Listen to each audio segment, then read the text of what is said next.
Okay. Another TV na naman na may problema sa video. No, ito po, ang brand nito ay TCL naman, isang hamon na naman ng ating katek. No, so ipapakita natin mamaya kung ito ay magagawa. Okay. Now, bubuksan na po natin. Okay. So, ito na yung binuksan nating TV sa likod, no? Ito na yung board niya. Itong board ng power supply section. So, lahat po ng power in dito, easy volt. Ito, it's HDMI, USB, it's HDMI 1, it's HDMI 2, it's HDMI 3. So, another USB, then audio out. No, audio out at saka video decoder.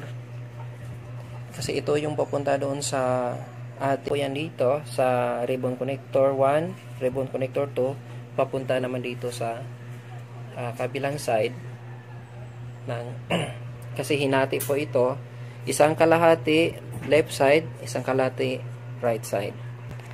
Okay, so lilinisin muna natin ito at titingnan natin kung anong kinalalabasan pagkatapos. Okay, makita. So simple lang mga kapatid, no?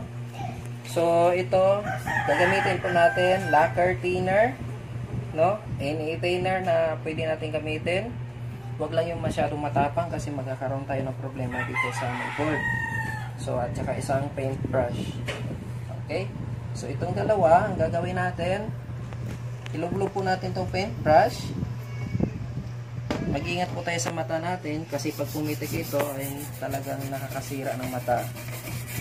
So i-brush po natin dito sa video control board.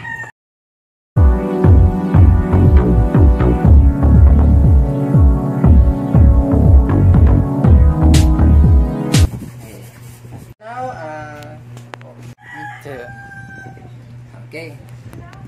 So now gagamitin po natin itong TV Plus, no? Bilang pang testing natin sa video. No, instead na dumirekta tayo sa antena, so ito lang muna gagamitin natin. So TV Plus. So kukonekta po natin dito. Dito siya, ito yung video. Ito yung audio left, audio right. Okay? At the same time, syempre, nakabitan natin ang power cable. Para pang ito naman ay antena sa TV Plus. Temporary. Soldering lead lang muna ang gagamitin natin. Okay? So, controller. Controller. Okay na. Okay. So, ayan na po. No? Tingnan natin. So, wala pong pagkakaiba. Meron pa ring video distortion. Okay. So, gagawin pa natin ulit. Titingnan pa natin at hanapin ang nagiging problem. Alright. So, next procedure. No? So, unti-untiin natin para matukoy kung nasaan ang problema. So, nakikita nyo po ito. Ito yung video controller. No? So, ang gagawin natin dito, mag-ingat po tayo sa ribbon connector na ito. Dahil pag natupi ito or na bali, wala na. So, itong gagawin natin, tatanggalin natin itong, tutuklapin natin ito. Bigyan mo nga ako na, ayan. So, driver din. Back, kabila. Ayan. Okay. So, pag tuklap nito, mag-ingat po tayo mga kapatid, no? So, lagyan natin ng lights para mas malinaw. So, bubunutin natin itong isang ribbon connector. Yan. So, nabunot na siya. Okay. So, hayaan natin yan. Tapos, itong sa controller, sa mismong interface, ikakabit po natin para makontrol po natin yung power at saka volume or channels. Okay? So, susubukan natin ulit. Tayo po natin yung TV. Yan, yan, sige lang. Okay. Okay, pakihawak, Mr. Charlie. Ha? So, si Mr. Charlie pala ang partner ko ngayon sa pagre-repair. So, ngayon, susubukan na po natin. No? So, ready na. I-plug in natin, ha? Okay. So, start up. Power on. Alright. So, makikita natin mga kapatid. So, one side na lang, no? So, nahati po siya. Itong banda na ito, meron. Kaso, yung mga guhit-guhit niya ay nandyan pa rin. Okay, meron pa rin dito sa baba. Ayan. So, sa kabilang side, wala siya. Okay. So, meaning, wala dito ang problema. So, babalik ta rin natin. So, titingnan naman natin ang kabilang side. Okay. Alright. So, ngayon, ito yung tinanggal natin kanina sa bandang kaliwa o left.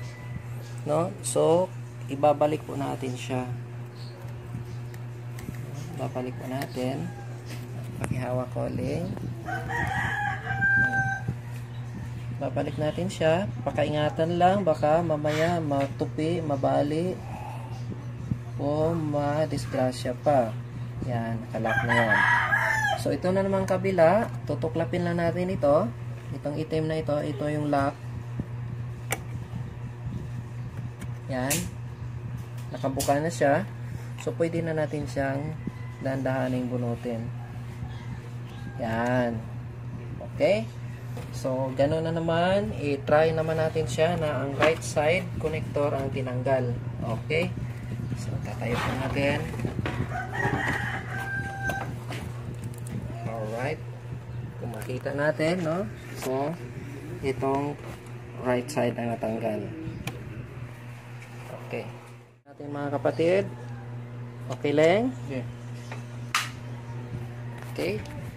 So, ipa-power on po natin. Nandito po yung pindutan. Power on. Okay. So, start up na. Titingnan natin. Oops. Kabilang side. Ayan. Medyo nag-okay siya. Pero may konting guhit na lang. Na? So, hindi na masyado katulad kanina na distorted talaga. Isang diretso yan. Mula dito hanggang doon. Ayan na, makikita yung guhit. Tapos, meron din sa bandang taas. Ayan o, diretso. Hanggang dito yan. Kung may liwanag dito, makikita yung diretso na yan. Hanggang dito. Oxidation sa terminals. No? So, pwede po natin siyang linisin muna. Baka dito lang problema. Okay. Okay. So, balik tayo mga kapatid, no? So, nalinisan na natin itong right side, no? So, ito dito ay nagkakaroon ng cause ng distortion. No? So, nilinis po natin siya ng ito. Kahit gantong type lang, o kaya may mas maganda kayong eraser, mas mabuti din naman. Okay? So, sito it nga, natapos ko na malinis. So, i-plug in natin ulit, no? So, try nating i-testing. Alright. Saglit lang. Kailangan pa lang ikabit yung kailangan nating maikabit dito sa board. Kasi nandito yung dalawang speaker, no? At saka nandito yung pindutan dito sa may harap. Okay? So, ikakabit po natin siya dito sa kanyang terminal clip. No? So, may konting diin lang. Huwag masyadong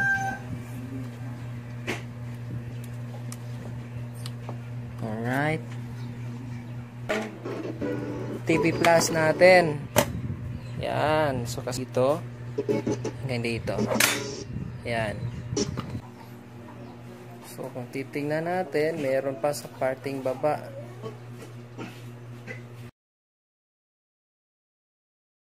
Alright, this is it. Huh? So, ito na po yung ginagawa namin kanina na TCL. No, 43 inches ito. So, before distorted or mag-double picture siya. No, so marami po siyang distortion, guhit-guhit. See, but now, ang linaw-linaw na. Yan. Okay. So, ito na po. Ayan.